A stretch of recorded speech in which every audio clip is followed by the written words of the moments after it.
দর্শক আজকে দেখেন আমাদের জয়ঘাটে কিন্তু এখানে বিভিন্ন ধরনের বিভিন্ন প্রজাতির আম লাগানো হয়েছে। তো আসলে এগুলা কিন্তু ছোট ছোট গাছ, ছোট ছোট গাছে কিন্তু অসম্ভব সুন্দর কিন্তু আম ধরেছে, এই যে দেখতে পাচ্ছেন।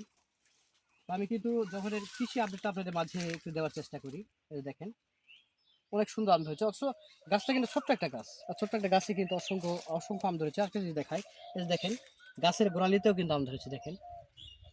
তো আগস্টে এগুলো কিন্তু কলমের আম এগুলো। এটা এই যে দেখেন গোড়ালিতে ধরেছে ছোট্ট একটা গাছ, এই যে এটা কিন্তু গাছের গোড়া, এটা কিন্তু এখানে আম ধরছে। আর পুরোটা গাছে কিন্তু অসংখ্য কিন্তু আম ধরেছে দেখেন। তো আসলে আপনারাও কিন্তু এরকম যাদের বাসা বাড়িতে জায়গা পড়ে আছে, আপনারাও কিন্তু এরকম সুন্দর সুন্দর উদ্যোগ নিয়ে আপনারা এরকম ফল ফল চাষ করতে পারেন, বিভিন্ন আম কাঁঠাল বা যেগুলো আছে।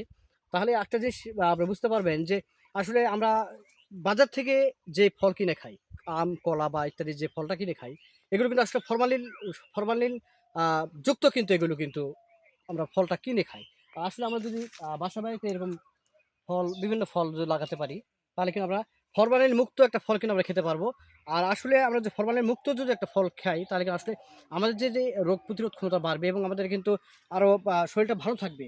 আসলে একটা সময় দেখা গিয়েছে যে মানুষ কিন্তু অনেক সময় আমাদের যারা দাদা তাদের বাবা, ওরা কিন্তু বেঁচেছে ১০০ বছর, ১০০+ কিন্তু বেঁচেছে। আর এখনকার মানুষ কিন্তু আমাদের এই বর্তমানে এই সিচুয়েশনে মানুষ কিন্তু বাঁচতেছে সর্বোচ্চ ৩৫-৪০ বছর।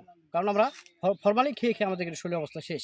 তো আসলে আমি যেটা বলতে চাচ্ছিলাম পরিশেষে, যে আপনারা বাসা বাড়িতে এরকম বিভিন্ন ফল লাগাবেন এবং ফরমালিন মুক্ত অবশ্যই ফল খাবেন। সবাইকে ধন্যবাদ। আসসালামু আলাইকুম।